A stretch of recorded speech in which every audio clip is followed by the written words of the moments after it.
Sure. Well, I mentioned to you earlier that I was a leadership studies major, so I thought about this in a very academic sense. How do you run an organization? How do you lead people? And so I didn't leave school and stop thinking about that. That's still a passion area of mine, is what does good leadership look like in a business? Now, I happen to run a faith-based nonprofit, but I actually do intend to run it like a business. The only difference is I leave room for God to be the chairman of the board, so to speak, and I leave room for the unexpected, and I'm willing to acknowledge where that is God entering into the business. But I have a lot of philosophies about business, honestly, and some of them are very simple. I think of Patrick Lencioni that talks about hiring humble, hungry, and smart. That has been so effective for me. Simple principle, but employed, it really works. You think about just making sure people are playing to their strengths. God gave people abilities,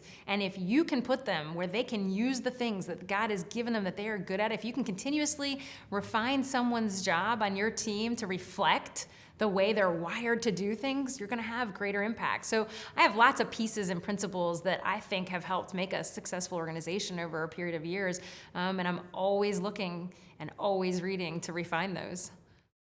Is there any particular writer by any chance? I would have a hard, I'm a little, I used to be like you, but I'm rusty on that, but I don't.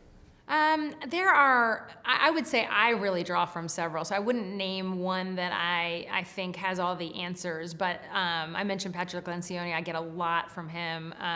There are many others that I think just have observed and have implemented, and when I watch how those philosophies work in our organization, I find them to be highly effective.